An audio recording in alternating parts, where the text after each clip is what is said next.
Andrew and Courtney Simpson, although childless, were happily married for 10 years. They both wanted to have children, but waited until they had careers and could financially support their family on one income. They were both in their 30s and were successful lawyers. Drew practiced litigation, and Court practiced contract law at a prominent local firm in their hometown. Eventually, they had achieved such a level of financial stability that they had agreed to attend their first national convention of the American Bar Association. It was something they had both been looking forward to for a long time. During the long drive to the hotel headquarters where they had booked a room for the event, their conversation mostly centered on starting a family. They both agreed that the time was right, but Court admitted she was wary of the prospect. It was at the board reception on Wednesday night that things took a turn for the worse. It started out well enough. They both enjoyed the atmosphere and socializing with fellow barristers. Later, when the formal part of the reception was over and everyone was drinking, dancing, and talking loudly more, Drew noticed that Court was in a playful mood. That was definitely not a bad trait because it always led to marathon sex at the end of the evening. Courtney was a beautiful woman with a lively personality, albeit somewhat quirky, and was always flirtatious. Tonight was no exception. Drew, on the other hand, was more quiet and reserved. This was very unusual for a trial lawyer. They are usually very outgoing to the point of obnoxiousness. At social gatherings, Drew was usually relegated to the background. However, he enjoyed watching people and their interactions. If someone uninvited started a conversation, Drew immediately became an active participant. He rarely struck up conversations with strangers. While his wife ordered her fourth mojito of the evening, Drew ran his hand along the inside of her stocking-clad thigh and moved closer to her sex, feeling her heat on his fingers. He had spent an inordinate amount of time on the dance floor with numerous partners over the course of the evening and was anxious to get back to their room. When Drew finally got to what he often referred to as his girlfriend, he realized she was no longer wearing the black thong she wore when they dressed together. His eyes lit up as he met his gaze with his wife's dark green eyes. There was a smoky, sexy look in her eyes, and he was ready to take her right here in the club. She leaned forward, exposing her hips and lush breasts. She let out a low, appreciative murmur and murmured, "I want to have fun tonight, honey," without breaking eye contact. "I can see that. I feel it too, baby. Let's go to the room." "Look around, Drew, honey. We've never been in this town before. Do you see anyone we know back home?" Drew reflexively looked around. "No, I don't think so. What's the matter?" "I want to have some fun tonight." It was impossible not to notice the heavy emphasis he put on the "I." He was stunned. He knew without a doubt what she meant. But although he was deeply shaken and badly hurt as a practicing trial lawyer, he knew instinctively that he should not telegraph his true emotions. In criminal cases, lawyers like to think they matter more than they really do. In most cases, juries pay attention to the evidence, not the lawyers. But in tort law, things are much more subjective. Juries tend to get bored. The evidence presented is more tedious and subject to interpretation. Or they are so complex that they are barely comprehensible even to the attorney presenting the arguments. So the jury is much more attentive to the presentation of the case, and the last thing any tort lawyer wants is for the jury to feel that he or she is shocked or even slightly surprised. That can make a huge difference in the payout, if not the verdict. Drew couldn't understand where that came from. The only thing he could point to as a possible warning sign was his wife's reluctance to start a family. However, along the way, she had agreed to do just that. "I see, but what about our relationship?" She ignored his question. She wasn't a trial lawyer, but she had a knack for questioning witnesses and knew she wouldn't let her opponent divert her attention. She sighed and still clutched his hand tightly on her vulva. "Have I been a good wife? In the 15 years we've been together, have you ever once doubted my love and total devotion to you? Since we became exclusive freshman year, name one incident, one incident, one incident. I know I flirt, but have you ever once doubted me, even when you've seen me do it?" You'd think she'd just made the most basic of rookie mistakes a lawyer could make, asking a question she didn't yet know the answer to, but it really wasn't, because she knew the answer. No, you didn't. I never doubted your commitment to our relationship until 30 seconds ago. Why now? He resigned himself to the inevitable. It was amazing how quiet it was in the middle of a nightclub with flashing lights, loud music pounding in his chest, a DJ yelling about everything in the world, and over 200 intoxicated lawyers. They spoke in their normal voices, but didn't miss a syllable from each other's mouths. I already told you I'm ready to start our family. I just want these weekends for myself. I've earned them. And on Monday, I'm going to throw away my birth control pills and be committed to our future. She pushed his hand away, leaned back in her chair and crossed her arms, further emphasizing her ample cleavage and signaling what she thought was the end of the conversation. I understand. Have you chosen someone yet? He, too, already knew the answer to his question. Yes. She answered quietly but firmly. Okay, let me ask one more question. What consideration are you willing to pay? Considerations? Don't play dumb. You're a contracts lawyer. You know what a consideration is. What do you give for my consideration? What price are you willing to pay? He was close to losing control of himself. He could not realize how quickly his life was crumbling. Honey, the only price is your ego. I know I'll hurt you by doing this, and I'll spend the next 30 years making that pain go away. It has nothing to do with what we have. It's Wednesday night, and we don't have to check out of the hotel until Saturday morning.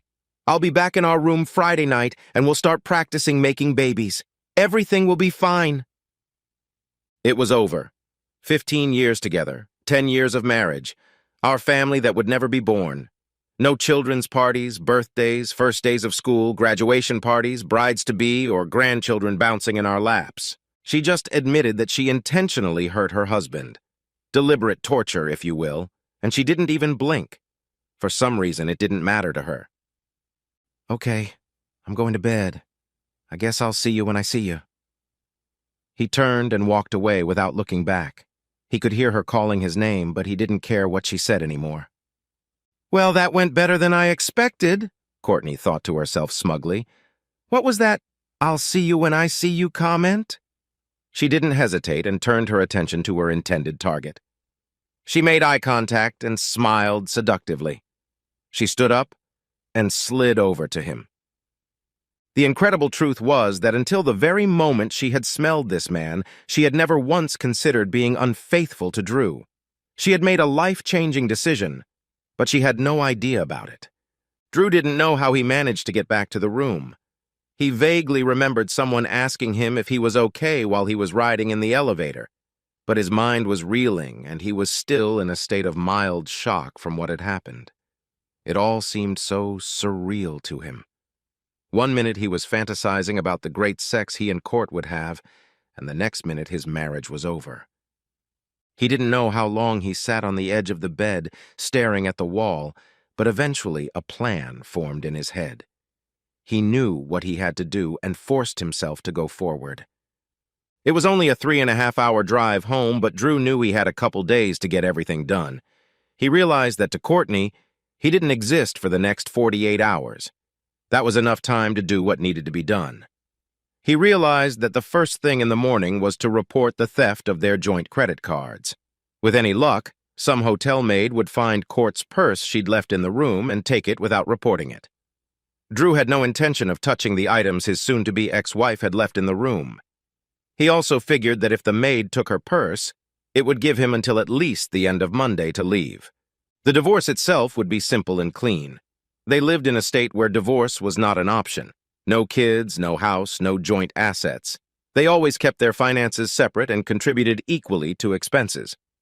They made about the same amount of money, so the divorce was the easy part. The hard part was starting over. Drew quickly packed his suitcase and was ready to head out the door. He paused for a moment, wondering if he should leave her a note, but then changed his mind and headed for the elevator as he stepped out into the hallway. The sound of the automatic door closing the room door echoed down the hallway, signaling that he had closed the door to his previous life. A thought occurred to him on his way to the lobby, and he stopped at the front desk to check out. My wife is picking up the car. We have an emergency at home and need to check out right away. We left our keys in the room. He saw the officious clerk touch a pair of keys and realized the cards were inactive. Stepping outside, he smiled slightly, knowing how much trouble Court would be in a couple days. Fuck her anyway! 7 years later, Drew sat in the hotel restaurant sipping iced tea, waiting for his food to arrive so he could rush to the seminar. He did find the seminar interesting, and it was going to be a valuable experience that would help him in his family law practice. He noticed that the newspaper left by someone on the worn vinyl seat of the booth had a date on it, almost 7 years since the day his divorce was final. Wow, time has flown by. He didn't realize he'd said it out loud at first and, slightly embarrassed, looked around to see if anyone had heard him. He hadn't thought of Court in a long time. Although his divorce had been relatively easy, he realized how unfair the so-called no-fault system could be to the injured party. Frankly, the system existed because some people can't handle their own shit. They act like children, try to wreak havoc on the other party, and the system has to step in and solve everything for them. These were cases where the old axiom "no one wins in divorce" is actually true. In any case, this was the impetus for Drew to change his specialization to family law. As he found out, most divorces these days happen simply because both parties give up. There were few arguments, and both parties were eager to end the situation as quickly and painlessly as possible. He would handle any case that was presented to him the way you handle customers when they walk in the door. However, he loved dealing with the relatively rare cases where infidelity was involved, and he suspected that his client's spouse was trying to put the screws to his client. His musings were abruptly interrupted by a voice he still recognized. "Hey, Drew, how's it going?" He popped his head up, and surprisingly, there she was standing in front of him. He couldn't have been more shocked if he'd been hit with a cattle prod. "Hey, Court, believe it or not, I was just thinking about you. What are you doing at the family law conference?" "I'm not at the conference. I'm here on other business. May I sit down?" "Sure, sorry." He gestured with his hand and motioned for her to sit down. "I'm really stunned to see you, so forgive my manners." "Wow. I don't even know what to say." She sat up straight and spoke in an angry tone.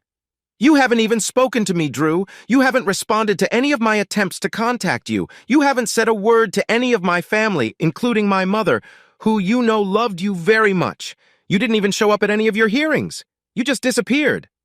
Court had nothing to say." "Really? 15 years together and you couldn't even say, 'fuck you,' before you bailed?" "I walked up to our front porch that Monday night and they handed me divorce papers before I could walk through the door. And when I finally got inside, there wasn't a single thing in the apartment that reminded me of you or our marriage." "I see you ruined our marriage with an incredibly selfish act in the blink of an eye, and I'm the bad guy? If that's all you have to say, just go away and leave me alone." "Drew, I'm sorry. Just get out of here, Court. Now." He was red with rage. Most of the restaurant was now looking at them. She stood up and tearfully walked away. At that moment, a whirlwind came over Drew. It was the chattering twins and their little sister. They pounced on him at full speed as usual. His wife was right behind them. She was laughing and smiling, but her smile quickly disappeared when she saw his face. Her gaze darted to the rapidly receding Court leaving the restaurant in the lobby. "That was her, wasn't it, Drew?" He only nodded his head as he was preoccupied with his 3 children. Without further ado, his wife Celia was behind Court in a flash. Drew followed her movements with his eyes as she caught up with Courtney. They struck up a conversation that ended with Celia helping Court sit down. They must have talked for 10 minutes or more. They seemed to exchange contact information, then Celia gave Court a hug and they parted ways. Celia went back to the table and took their youngest from Drew so he could have a chance to corner the twins. Drew's eyes and mouth went wide when Celia sat back down. "She's coming over to our house in a couple weeks and you two are going to talk, and I mean really talk, Drew. Don't say anything, just nod your head if you understand." Her tone allowed for no objections, so he just nodded and began to wrestle with the 2 little monsters in his lap that were now his life. Later that evening in the hotel room, well after the 3 musketeers had fallen asleep, Celia looked at him and asked, "Is there anything you want to say or ask her, kid?" He took a deep breath and spoke softly. I wanted to for the first few years, but I guess pride wouldn't let me. But now? No, I have nothing to say, and I'm glad I didn't give her the opportunity then. What? You're joking. You can't be serious, can you? I am very serious, Celia. If I had let her talk to me then, maybe she could have said something that would have made me change my mind. But then I would never have met you, and our 3 girls would not exist. No, I don't need to talk to her, and I don't regret anything. She put her arms around her husband and covered him with kisses. You know what to say to a girl, don't you, baby? But the poor woman needs to talk to you, so the least you can do is sit down and listen. I'll do that. But what's the point? All she'll do is tell me how sorry she is. If I ask why, she'll say she doesn't know herself, etc., etc. But I'll do it for you, and maybe it will help her calm down. By the way, what's that all about anyway? Drew, be kinder.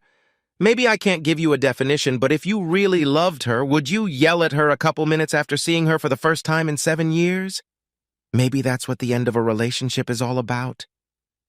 Maybe you're right, but even leaving you and the girls out of it, I realized even before I met you that my life was better off without her.